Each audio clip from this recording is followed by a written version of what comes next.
Hey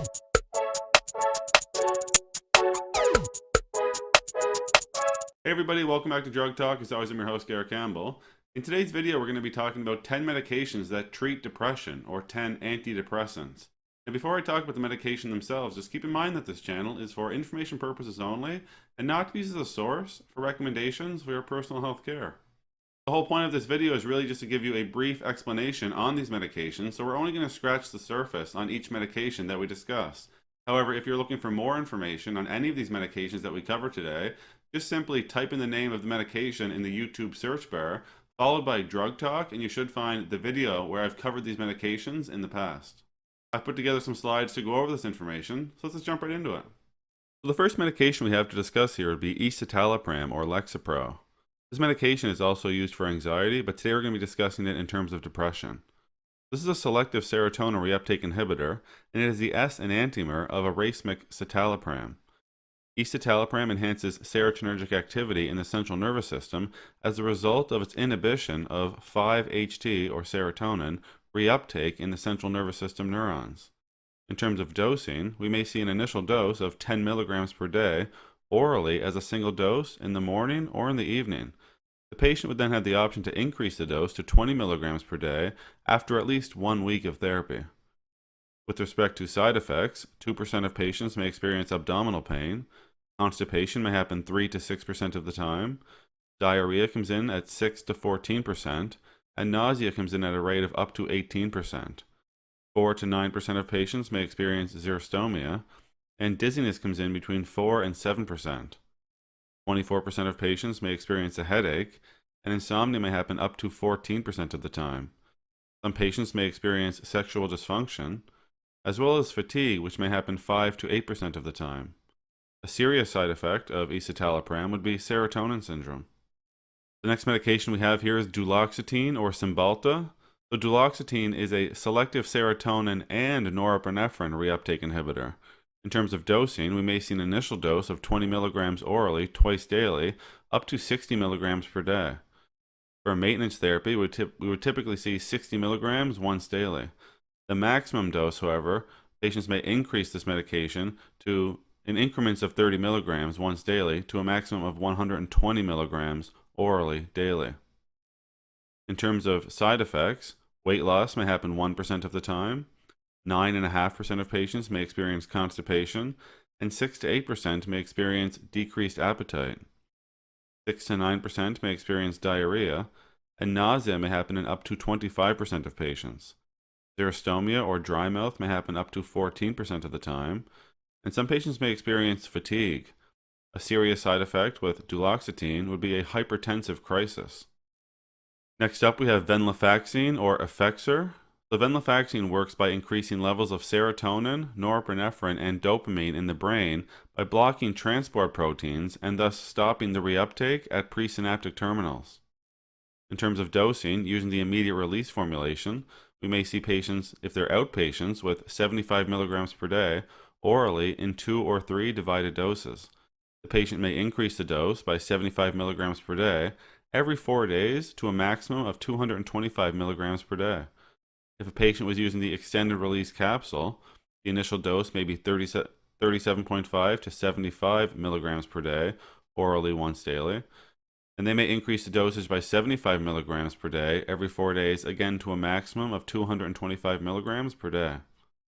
In terms of common side effects with venlafaxine, we may see hypertension coming at 3 to 13% of the time, sweating between 7 and 25%, also weight loss, which may happen 3 to 47% of the time. Up to 22% of patients may experience a loss of appetite, and 12 to 22% may experience xerostomia.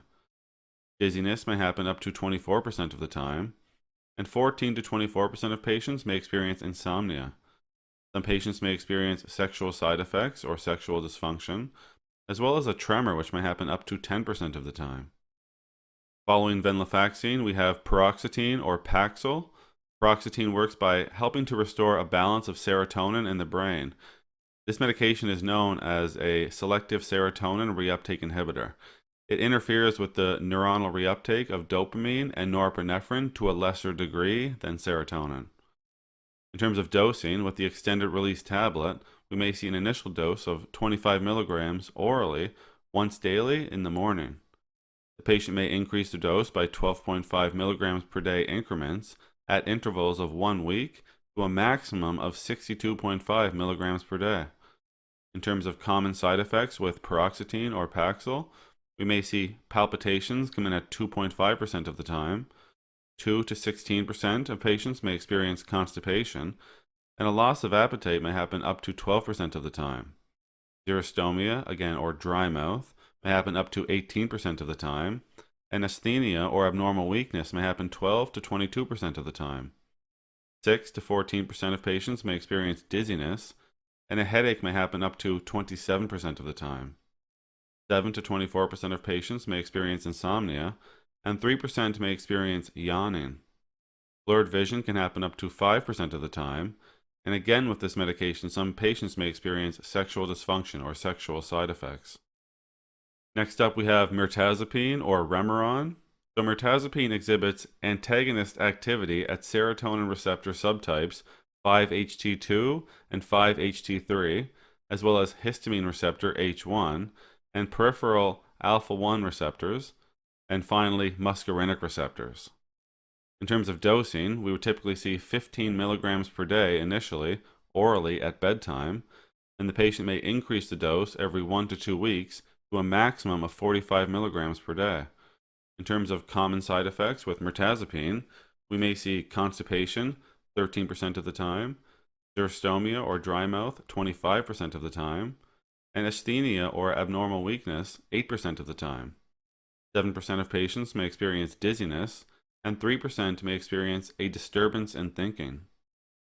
The next antidepressant we have is amitriptyline or Elavil. Amitriptyline is a tricyclic antidepressant or a TCA. It promotes the neuronal activity by blocking the membrane pump mechanism, which is responsible for the absorption of serotonin and norepinephrine into neurons. In terms of dosing, for outpatients, we may see 75 milligrams divided in 1 to 3 doses per day. The maximum for these patients would be 150 milligrams per day. However, for inpatients, the dose would be a little bit higher, so 100 milligrams, again divided in 1 to 3 doses per day. And then the maximum for these patients would be 300 milligrams per day. The usual maintenance dose would be 50 to 100 milligrams orally at bedtime.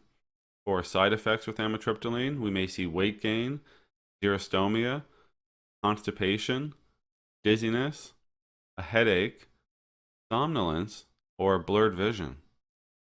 Next up, we have dissipramine or Norpramin. So dissipramine is a tricyclic antidepressant, just like our last medication, that may restore normal levels of neurotransmitters such as norepinephrine and serotonin by blocking the reuptake of these substances from the synapses in the central nervous system. In terms of dosing, we may see 100 to 200 milligrams per day orally in a single or divided doses. Generally started at a low dose and gradually increased to a potential maximum of 300 milligrams per day. However, it should be noted here that generally doses of 300 milligrams should be started at the hospital. Some side effects for dissipramine would be dizziness, somnolence, xerostomia, constipation, blurred vision, or fatigue. Next, we have doxapin or Silenor. So the antidepressant effect of doxepin is believed to be partly due to its influence on the adrenergic activity at the synapses, where it prevents norepinephrine deactivation through reuptake into the nerve terminals.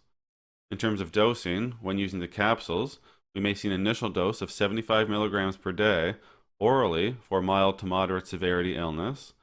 The usual dose would be 75 to 150 milligrams orally daily in a single or divided doses, and the maximum would be 150 milligrams per day if it was being taken once daily, but you may see doses up to 300 milligrams per day for severe illness. Some side effects of doxepin or Silenor would be constipation or nausea. We may see xerostomia or dry mouth, as well as dizziness and somnolence. Urinary retention and upper respiratory infections are also a possibility. Next here we have another SSRI known as fluoxetine or Prozac. So the antidepressant effect of fluoxetine is due to its ability to block the reuptake of serotonin into neurons of the central nervous system.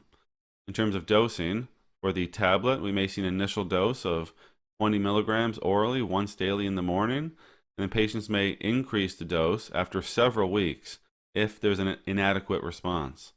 The maximum dose for fluoxetine would be 80 milligrams per day. In terms of side effects, we have diarrhea happening up to 18% of the time. 4 to 17% of patients may experience a loss of appetite. Nausea can happen up to 29% of the time, and xerostomia up to 12% of the time. Asthenia or abnormal weakness may happen 7 to 21% of the time, and dizziness may happen up to 11%. Up to 33% of patients may experience insomnia, up to 17% may experience somnolence, and 3 to 13% may experience a tremor. Anxiety can happen between 3 and 15% of the time, and a feeling of nervousness may happen up to 14% of the time. Finally, pharyngitis may happen up to 11% of the time. And finally, here we have phenelzine or Nardil. So phenelzine is a hydrazine derivative and is a potent monoamine oxidase inhibitor or MAO inhibitor, MAOI. For dosing, the initial dose would be 15 milligrams orally 3 times daily, and then patients may increase rapidly to 60 or 90 milligrams per day as tolerated.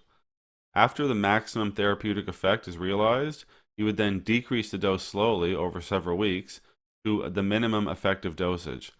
For some patients, 15 milligrams per day orally may work, or 15 milligrams every other day may also be effective. For for side effects with phenelzine, we may see orthostatic hypotension, which would be a sudden drop in blood pressure when going from a seated to a standing position, as well as weight gain, abdominal discomfort, xerostomia, constipation, asthenia, dizziness, a headache, somnolence is a possibility, as well as sexual side effects or sexual dysfunction, and fatigue. Alright everybody, that's all we're going to talk about today with 10 medications that treat depression. As always, I'm very thankful you took the time to go by and watch one of my videos. If you found the information valuable and you'd like to help grow this channel, remember you can like the videos, share the videos, or most importantly, subscribe to the YouTube channel. There's also some links in the description you can check out as well. For today, take care.